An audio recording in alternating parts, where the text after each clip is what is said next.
2024, making Bursa Malaysia one of the best performing markets in ASEAN. And this resulted in our overall market capitalization to surpass the 2 trillion ringgit mark from May 2024. The market has been very active, with average daily trading value of 3.15 billion ringgit from 2.06 billion ringgit in 2023, with foreign investors contributing 36% to our total trade.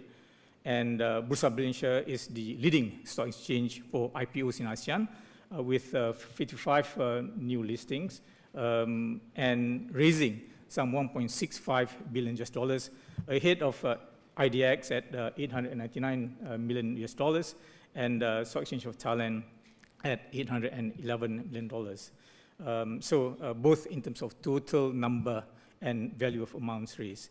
And this amount has not been seen since 2006, during which year we saw some 40 listings in Malaysia. So what are the key factors influencing such good performance? Well, I must say there are multiple factors, but please allow me to highlight 3 of them. Firstly is the favorable macroeconomic environment in Malaysia, with a real GDP growth of 5.2% for the first 9 months of 2024, while inflation is contained within 2%. Now, this was very much driven by the Malaysian government's Madani economic framework, supported by key policies such as the National Energy Transition Roadmap, the New Industrial Master Plan 2030, and the National Semiconductor Strategy, among others. So we're talking about not just a plan, but followed up by real execution. Now, second is the continued strong trade performance, with total trade in the first 11 months of 2024 rising 8.7% to 2.62 trillion ringgit, and continued trade surplus of 118 billion ringgit. Now, I must say that Malaysia's current account surplus for the first 9 months of 2024 was sustained at 21.4 billion ringgit, representing 1.8% of GDP. And the third factor is the strong encouragement by the government for government-linked investment companies and other investors to prioritize domestic investments, which generate not only good financial returns, but I think more importantly will also create business and employment opportunities in the country. Now, such positive factors, plus other external factors, such as the previously anticipated lowering of US interest rates, have resulted in Malaysian ringgit strengthening against the US dollar by some 2.7% to 4 ringgit 47 level at the end of 2024. And that enabled ringgit to emerge as Asia's best performing currency in 2024. Now, the growing confidence is also reflected in the increased approved private investments for the first 9 months of 2024, reaching 255 billion ringgit. That's 10.9% higher compared to the previous period. Now, whilst we have made significant domestic tailwinds supported by economic fundamentals, Malaysia obviously is also not spared from the external headwinds brought about in particular by uncertainties over the US trade policy and tariff measures under Trump 2.0. Now, this has partly contributed to the relatively muted start to 2025, with the FBM KLCI down by 4.9% to 1,562 points yesterday. And this naturally provides, I would say, buying opportunity given the strong fundamentals as the government's policies and reforms take root and continue to deliver results. And we believe that our Malaysian equity and debt capital market to the tune of 4+ trillion ringgit is very much well positioned to support Malaysia's growth and ensure businesses and investors are able to leverage and benefit from this growth. Ladies and gentlemen, wearing my Bursa Malaysia hat, if I may, investing in Malaysia is more than just about investment opportunities. It is also about the quality and confidence behind how these opportunities are delivered and sustained. Our PLC transformation program seeks to drive a higher standard of performance and competitiveness amongst listed companies, ensuring that their growth is aligned with best practices, environmental stewardship, and the highest standard of corporate governance. As a progressive multi-asset exchange, we continue to spearhead innovative initiatives and widen market accessibility. And some of these notable initiatives include, among others, the world's first Sharia-compliant carbon exchange, the centralized sustainability intelligence platform, and the Bursa Goldina, all of which will launch in 2024. And as Malaysia assumes the ASEAN chair for 2025, on our part at Exchange, we will strengthen regional collaborations and enhance linkages with bosses and the ecosystem across ASEAN, particularly through initiatives like the ASEAN Interconnected Sustainability Initiative ecosystem and the ASEAN Common Carbon Framework, or ACCF, to further boost the region's attractiveness and resilience. Ladies and gentlemen, back to today's program. Over the course of today, we will get the opportunity to better evaluate the cornerstones of Malaysia's economic progress and the opportunities that can be built upon it. We will begin with a keynote address by the Honorable Prime Minister, who will share his vision of Malaysia's economic future as outlined in the Madani Economy Framework and its reform agenda, as well as discuss opportunities and plans under Malaysia's chairmanship of ASEAN this year. The Prime Minister has also kindly agreed to take questions from the floor in a session to be moderated by our CEO, Datuk Umar Swift. And this will be followed by a conversation with Minister Tengku Zafrul, who will, among others, share insights into Malaysia's semiconductor industry and its approach to balancing East-West trade relationships. And this conversation will be moderated by HSBC Malaysia CEO Omar Siddiq. And we'll then hear from Treasury Secretary Datuk Johan American and Central Bank Governor Rashid Ghafur on the country's fiscal and monetary policies, as well as reforms that enhance Malaysia's attractiveness as a worthy and investment-friendly destination. And this session would be moderated by Michelle Chia, who's the CIMB Group's wholesale banking head. Distinguished guests, ladies and gentlemen, without further ado, it gives me great pleasure to invite the Honorable Prime Minister, Datuk Seri Anwar Ibrahim, to deliver his keynote address. Datuk Seri.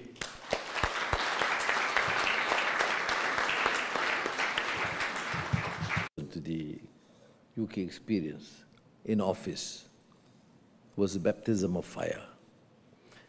We had to endure the strong opposition at that time with a very strong race, religious narrative. To be polite, but actually racism and religious bigotry. But I think with political stability and a focus on policies that would affect change, focusing on the economy, we are able to, with the storm, and now politically, we are politically very stable. We use that stability to introduce reforms in the country. And clarity of policies is, to me, very fundamental.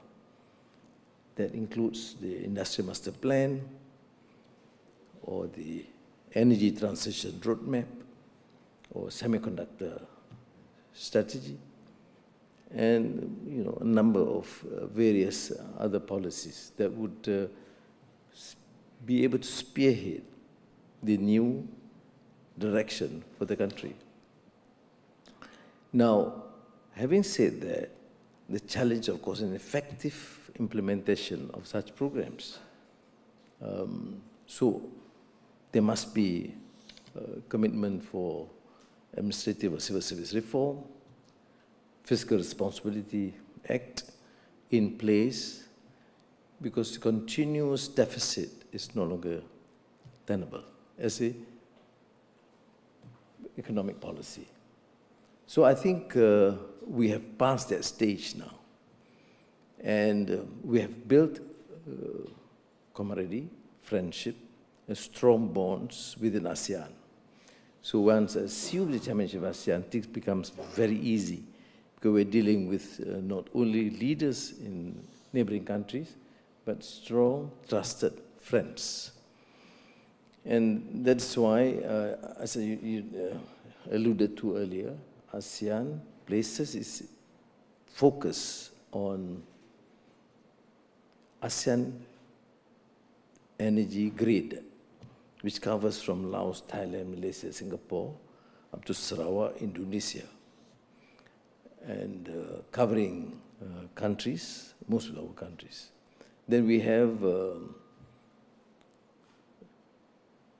programs, new policies, approaches with neighbors like Johor, Singapore Economic Zone,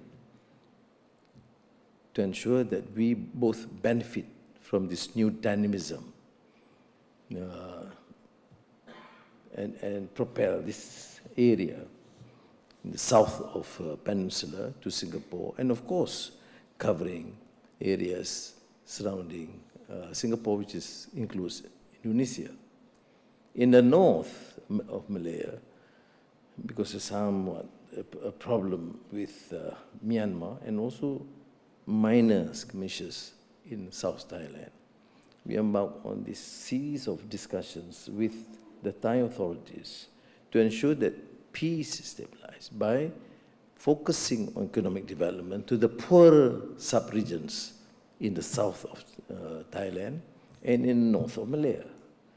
Why I'm sharing with you here, because these are the stark new realities, focusing on economy and focusing on the making Malaysia as an attractive destination for investments, and making all the necessary changes or policy changes to ensure that we can sustain this policy.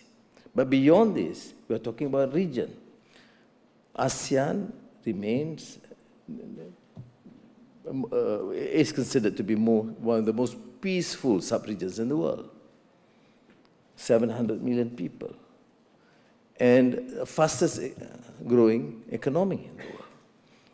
We have absolutely no serious issues with our neighbors. I mean, yes, there is this outstanding issue with Myanmar, but the ASEAN consensus is there. Yes, we have to resolve, but based on certain principles, the 5-point consensus. And we are engaging with the Myanmar authorities now, both the junta and the opposition. So I think that is the position that we take. Then we have to move. We are fortunate, as you have heard. I don't intend to read and give you more details because of the governor here, Secretary General Treasury here, meeting minister and the ministers here. That's their job. If I start giving all these details, they will be irrelevant after this. And most of the figures are quite known to you. And but beyond that, you see, ASEAN understands that there's limitations. Of course, there's uncertainty. They say unpredictability due to the ascension of Trump as President of the United States. I don't share that view necessarily, because finally when leaders assume responsibility, they will cater for the interests of their country and what be of course immediate benefit, but we require a global sort of undertaking and relations, both economic, trade and investments.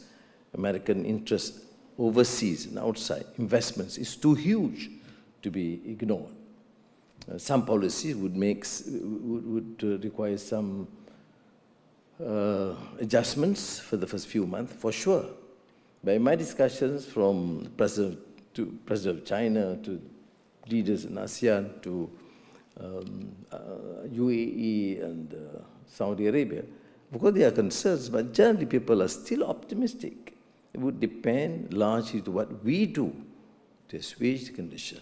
For example, Malaysia then takes on this role of building this cohesiveness and integrated network, both digital, interconnection, joint investments, joint position vis-a-vis governance in ASEAN, energy transition, grid, energy, and also the ASEAN energy grid. But at the same time, we explore new areas. Cumulatively, United States is #1 investor into Malaysia, but we are probing then into areas and with China, new areas. And we focus on, of course, data centers, AI, etc. But we also having this sort of arrangement with the Gulf states. So there will be in May, end of May, for example, ASEAN GCC conference, which is interesting. We're exploring new avenues, new markets, new trading partners, beyond just the West, United States, Europe, China, but also the GCC in a very meaningful manner. And this is quite unique in terms of our decision to then collaborate with the GCC and having focus on energy, on digital, on trade and investments. I had a very useful, fruitful session with Prime Minister Tama yesterday, number 10, and of course to thank him because UK has agreed with the CPTPP partnership, which of course unlocks the access to key markets for Malaysian exports, including palm oil, rubber, and timber.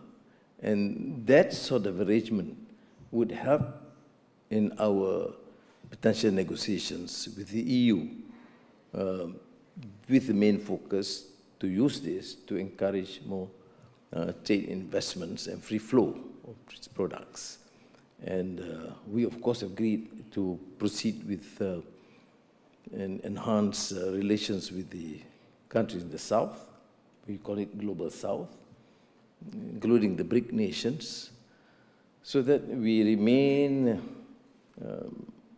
close with our traditional allies in the West, United States, Europe, and opening new avenues with China, India, Australia, and through BRICS, extend that sort of relations with Africa, Latin America, and Russia. So purely the focus is business, investments, and trade. And finally, contrary to many assertions about the unresolved, contentious issues in Palestine-Israeli conflict, we are at least relieved that there is that pace of progress, which was, again, able to be resolved, okay, partly by President Biden's initial efforts, but certainly with the firmness and resolution on the part of the incoming President Trump. I did discuss with Steve Witkoff in Abu Dhabi, who is the designated chief for the Trump administration in the Middle East, who said, contrary to the past assertions, they will have to, of course, deal with Israel and the Palestinian authorities and Hamas. Because what we are able to need to do is, to, of course, to resolve the conflict. And you must then engage with stakeholders, but impose the terms, naturally. Why I'm referring to this? Because that would mean that we are not distracted with these contentious issues, secure peace and stability, and get back to our focus and on the economy. So our, again, trajectory has been shaped by embracing innovation, global trade, human capital development. So back to business. So thank you very much.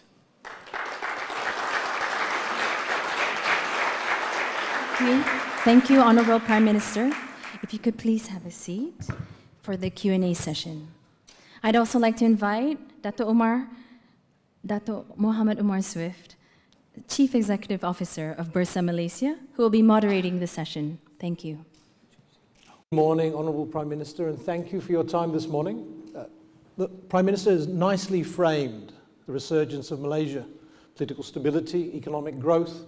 It will be above 5% for 2024, and as we look into 2025, we're looking again to be north of 5%, driven by technology, driven by healthcare, driven by political stability and fiscal responsibility.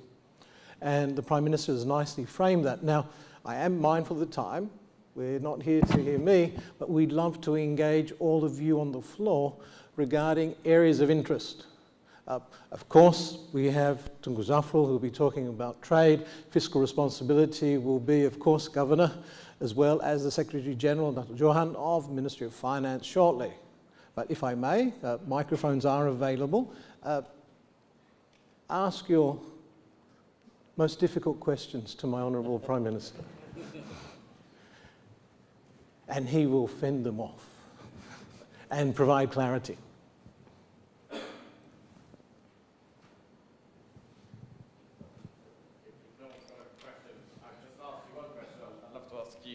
One more, James Johnson from Red Wheel. I lived in Singapore 20 years ago, and we had the first iteration of the causeway relations and Iskandar. We all got very excited and nearly bought a house in Johor Bahru. This one looks more sustainable. Can you just talk us through what your long-term vision is for the relationship between Malaysia and Singapore, how this brings benefits to both countries, and how you see it developing on a 5, 10, 20-year basis? Thank you very much. Sir. It's not as, our relationship with Singapore is not as precarious with the United States and Canada. So that's a good news. Of course, with all neighbors, particularly because Singapore was part of Malaysia initially, you know. So there are some of those in the first generation, the elder generation, have that phobia, okay? But we are fortunate that both the leadership in Malaysia and Singapore are more pragmatic, wants both countries to succeed. Singapore has its strength, but also limitations in terms of space. Malaysia has its strength, but of course in some areas we're second to Singapore. So we would then, a few measures, including the financial zone and then now Johor, Singapore economic zone, which would then be an initiative to prepare both countries. It's not the traditional conventional thinking of Singapore as the center of growth and Johor, Malaysia as hinterland is no more. That was the thinking with the last 3-4 decades. Now it's a joint effort in new areas, energy, green energy, in digital or AI, and basically those issues. Of course, NVIDIA plays major facility there, which will benefit immensely both Malaysia and Singapore. So I think that is in the thinking. I had this long session with Prime Minister Lawrence Wong last few weeks in Kuala Lumpur. And I think that the thinking, the forward-looking views, positive in terms of bring both countries together to succeed. And it's not, as I said, it's very, very important to realize that we would then place specific measures and encourage industries to move in. In fact, not only for Singapore, but from the region, there's a lot of interest, and that has placed their interest and has come in to this zone. They were there, as Iskandar, etc., but now with the clarity of policies, and the central government and the state authorities with Singapore government coming in, they will give this added confidence to the initiative. Thank you. If I have another question, please. At the back of the hall. If you could introduce yourself, please. Hello, thank you for the presentation. My name is Cristina Titu from Jefferies. My question is about balancing the fine act of fiscal deficit and the economic growth. If you could perhaps let us know how Malaysia planned to balance the fiscal discipline with economic growth, but in the same time with the equitable wealth distribution under the Madani framework. Thank you. It was a very difficult, delicate balance, of course. Fiscal discipline is a prerequisite because we have lost a lot of many years and opportunities because of excesses in the system. Fiscal discipline means transparent tender process, which is a major problem in many countries. And fiscal discipline means knowing the limits of fiscal expenditure and not continue to drag the country down with huge deficits. Ours is not huge economy, therefore, when we started with 5.6% deficit, we are now able to, this year, to reduce to 4%, and not to continue to be so dependent on new loans. So we have to gradually reduce. Now, but at the same time, we have a responsibility. We can't have a country propelling economic growth and still having these pockets of poverty and abject poverty, whether it's urban poor or the rural and certainly the hinterland. So there must be clear policies on poverty alleviation. To me, it's inexcusable. Whatever one may say, but to have a country to ignore the plight of the very poor with atrocious living conditions is not acceptable. But there is a limit what we can do, and gradually, years to come. But if you can really reduce leakages and waste, it's a major feat. Through proper, transparent tender process, through effective policies, and now, of course, we are embarking on this using AI, for example, to be able to monitor the effectiveness of some of these programs. Then we can use these resources to really help. You see, Malaysia spends most, I think, compared relative to ASEAN countries, Asian countries, in terms of subsidy for the poor, right? Sometimes ridiculous amounts. I mean, our subsidy, say, electricity or RON 95, we subsidize everybody. The richest, of course, the poorest, acceptable. How can you talk about subsidy to the very rich and even foreigners who are, comfortable? And but, affecting change and undertaking this reform must be done, not only expeditiously, but wisely. You see, I've seen many countries trying to effect radical reform and causing political disaster. So economic prescriptions must be taken into account the welfare of the common man and woman. And this is, of course, where I think relevant to your question, we should draw the line. We should do things gradually. It's not adhering the dictates of some of the international players or some potential investors. It has to be, to me, it has to be done. There's no question. You must undertake reform. You must effect change. But it must be done wisely so that the system remains stable and is sustainable in the long run. Sustainability is not only in terms of environment, but also in the system. So we have done so, fortunately, in terms of electricity, and we're embarking on the subsidy for around 95, because the savings, 9, 10, 15 billion ringgit, will be passed through to the poorer segments of the community. But the focus now is, of course, quality education and quality health services in the country, because the vast majority will still be dependent on public health facilities.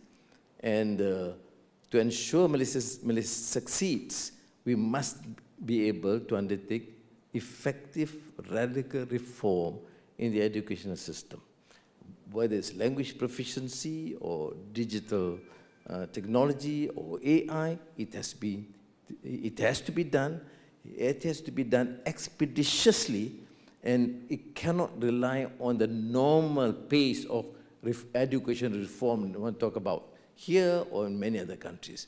It must be done at the speed, as you know, during having to deal with the post-normal times. It has to be done now. Thank you. Thank you, Prime Minister. We have time for one last question. I am mindful of the time. If I could take a question from the floor. Yes? Hi, good morning. My name is Anujan from Hudson Bay. Thank you so much for coming here today and talking to us about your vision. I just have one question, which I think you kind of touched on a little bit in your previous answer. So when you look at either the semiconductor plan or the infrastructure plan and the energy transition, you know, what do you think you need to do as a country to improve your value proposition of either, you know, cost of supply or just the ability to supply in that? What are some of the structural reforms that you need to focus on? You're referring specifically to semiconductor first, right? Please. Yes. Now, it is a huge enterprise. As you know, we produce and satisfy the requirements of at least 26% of the US import. 26% of US requirement in terms of chips. Is huge. Semiconductor has been deemed to be a major focus in Malaysia, and we are considered to be the hub of semiconductor in the region.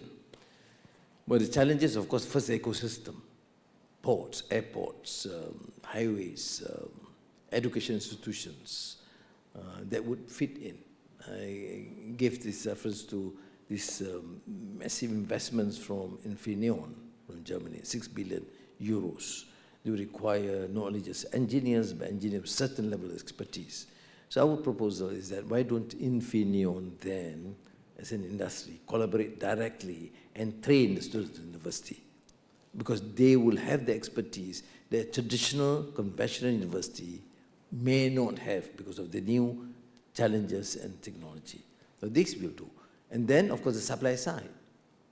There's no point of just producing and not having that supply side in terms of training. So Khazanah and the relevant GLICs have to then refocus to make sure that those who have the capacity should be built. And conditions imposed to these new industries to say that to be effective, it's not just ecosystem, which is the responsibility of the government or the host country, but also the supply side, which is the responsibility of both the industry and our private sector players. I think this is, need to be done. I mean, it has been done. To be fair, the funds have been allocated, but I think